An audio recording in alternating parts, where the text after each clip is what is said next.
Salut, tu vas bien? Dans une de mes dernières vidéos, je vous ai parlé du spectacle de Kian Kojandi Pulsion. Et bah là maintenant, je viens juste de rentrer, je suis allé voir le spectacle de son fidèle acolyte de Bref, qui est Kairon. Donc son spectacle s'appelle 60 minutes avec Kairon. Le pire, c'est quand ta femme reçoit chez toi toutes ses copines et qu'elles regardent ensemble la série qui a déglingué le cerveau d'une génération entière de femmes. Desperate Housewives. Dans chaque groupe de filles que vous croiserez, il y a toujours un moment où elles se retrouveront toutes les deux et il y en a une qui dira à l'autre « Moi, je suis plus Gabi, toi, t'es plus Suzanne. » Faux les filles, vous êtes deux bouffonnes, rien d'autre. Déjà la première partie de son spectacle, ce qui est marrant en fait, c'est Charlie Soignon. Et en fait la veille, je regarde en fait le documentaire de Charlie Soignon sur le stand-up et qui était hyper intéressant. D'ailleurs je vais vous le mettre en description si vous l'avez pas vu. C'est un documentaire qu'elle a fait sur le stand-up et je vois qui? Je vois Charlie Soignon en première partie Kairon. Si c'est pas de la coïncidence, tout ça, pourquoi pas en faire une autre vidéo hein? Dites-moi dans les commentaires si vous voudrez que je parle un petit peu de Charlie Soignon. La nymphomane n'existe pas, c'est une légende urbaine. Ça a été inventé à l'époque des analyses de Freud, parce que les femmes n'étaient pas libérées sexuellement. Donc on disait qu'elles étaient nymphomanes. Imagine une humoriste nymphomane. Bonsoir, bonsoir Montreux, bonsoir. Je sais pas si vous avez remarqué le Oh, you touch my tra-la-la. My ding-ding-dong. Alors déjà la base du spectacle de Kairon, c'est simple, c'est l'improvisation. Lui-même il sait pas ce qui va se passer. Comme il le dit dans son spectacle, en fait il a un gros sac de vannes en poche et en fait selon la discussion qu'il va avoir avec son public, et ben il va piocher dans son sac pour sortir les vannes. Donc ça peut être autant de la religion, ça peut être autant d'un métier, ça peut être autant de la vie de tous les jours. Voilà, ça peut partir dans tous les sens. Même lui il ne sait pas comment va dérouler son spectacle. À peine rentré sur scène, direct, il analyse le public, il analyse directement la coupe de cheveux, ta couleur de peau, les origines, la façon de t'habiller, la façon que tu poses tes mains, il analyse absolument tout et direct, paf, il fait une vanne. Et c'est ça qui est dingue. Son intro en fait, c'est qu'il explique comment va se passer son spectacle et en même temps qu'il explique comment ça va se passer, et ben il fait des vannes sur la façon de la première vision qu'il a de nous, le public. Et c'est ça qui est ouf. Après voilà, je pense qu'il doit avoir comme un fil conducteur dans son spectacle, mais la base de son spectacle, c'est que c'est l'improvisation. Voilà, il y a eu les choses que dans tout one man show on voit. Tu t'appelles comment, c'est quoi ton métier, etc. Vous êtes en couple, vous, patati patata. Sauf que lui, par exemple, sur les métiers, au lieu de prendre 5 minutes, une improvisation de 5 minutes, lui il va en faire un sketch entier de 10 minutes, un quart d'heure. Hop, paf, sur la religion, oh c'est pareil, 10 minutes, un quart d'heure. Oh, sur machin, 10 minutes, un quart d'heure. C'est que ça son spectacle. C'est en discutant avec le public et en fait, il arrive à prendre son temps, à écouter ce que la personne dit et direct il enchaîne sur une vanne. Enfin voilà, c'est un échange qu'il a avec la personne et son public. C'est une discussion, limite j'ai l'impression d'être à un repas et en fait on est en train de discuter et c'est ça qui est dingue. Il a réussi à en faire un spectacle tout entier avec l'échange du public. Donc, je sens un truc chelou avec ce couple. Arrête, crois que je vais l'oublier, elle est trop mignonne.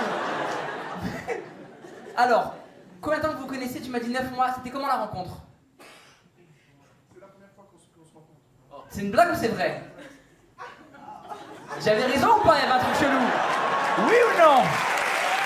C'est ouf l'analyse de la personne qu'il a. En même temps ça m'étonne pas parce qu'avant il a été éducateur. Et en fait dans ce milieu, dans le milieu de l'éducation, tu t'entraînes à analyser les enfants. Parce que je crois qu'il a été éducateur pour les enfants. Et donc tu entraînes ton analyse, ses gestes, son comportement, tu vois, pour les aider justement. Et moi en tant que directeur de centre de loisirs, moi aussi c'est un peu la même chose. Je analyse les enfants, j'analyse mes animateurs. Et ben justement ce que Kairon a fait en tant qu'éducateur, il le remet dans le milieu du stand-up, de l'humour. Sauf qu'au lieu, on va dire, de l'aider, et ben il fait une vanne dessus. Après ça peut être de l'humour trash quand même, des fois il peut insulter la personne, mais bien sûr la personne, je pense que elle sait très bien, si elle paye pour aller voir Kairon, elle connaît un petit peu le personnage. C'est comme, tu vas voir Jamel Debbouze, il va te dire ferme ta gueule, tu vas rigoler, c'est parce que tu connais le personnage de Jamel Debbouze. Tu vas pas faire oh là là il a été violent hein. Bah non, si tu vas le voir, tu connais un peu son univers. Si tu sais qu'il est trash, tu vas pas faire Et en fait Kairon, ce qu'il dit dans son spectacle, c'est qu'il aime le malaise, il aime les rires de malaise. C'est ça qu'il a ressenti Hitler.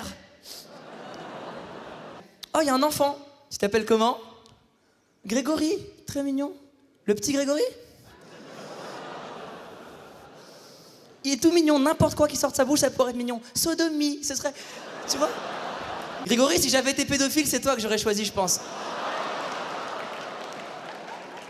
c'est le malaise qu'il y a sur le moment quand il parle ou quand il dit la vanne. C'est le malaise. Mais le truc qu'il aime pas, et c'est ce qu'il a dit, c'est qu'il aime pas rendre les gens mal à l'aise. Et c'est deux choses différentes. Lui, Kairon, c'est qu'il a étudié l'improvisation et ça se voit son passé d'éducateur. C'est que justement, il instaure la confiance entre lui et l'enfant. Bah là, c'est pareil, il instaure la confiance entre lui et le public. Et voilà, il aime bien, c'est ça qui l'excite. C'est le malaise et la gênance qu'il y a sur le moment. Et même, il le dit à un moment dans son spectacle, s'il y a une personne qui ne veut absolument pas d'échange entre lui et la personne, il lève la main et dit voilà, je veux pas d'échange, et lui, il le respecte, il respecte son public, ce qui est normal. En même temps, il paye pour aller voir son spectacle, t'es obligé de respecter ton public. Lui-même, il le dit que son spectacle est différent chaque jour, et franchement, je pense que j'irai le voir une deuxième fois, au moins pour le vérifier, par curiosité, potentiellement en faire une deuxième vidéo pour voir un peu l'évolution. Enfin, c'est même pas une évolution, c'est un autre spectacle, il le dit lui-même, c'est un nouveau spectacle tous les jours. Il y a des vannes potentiellement seraient les mêmes par rapport au sujet traité, mais les vannes seront différentes par rapport à la personne qui va interroger. Et c'est ça la force de son spectacle, c'est justement le public, c'est l'échange qu'il a le public. Je sais très bien, par exemple, il y a des publics qui râlent parce que justement ils vont voir un spectacle, ils vont voir encore le spectacle et ils se disent ouais, mais c'est la même chose. Si on prend l'exemple de Kian Kojandi, quand je suis allé voir son spectacle, par exemple, il n'y a pas eu de moment d'improvisation. Ça se voit que tout est écrit, tout est rythmé, tout est cadré. S'il y a un truc de travers, bon, il peut improviser un petit peu, mais lui, Kairon, il s'en fout, hop hop hop. Et un mec qui se ramène, il chie, il pisse sur scène et tout, il va improviser dessus. Voilà, c'est deux choses différentes. Et lui-même, il donne encore envie de le revoir parce qu'il le dit clairement,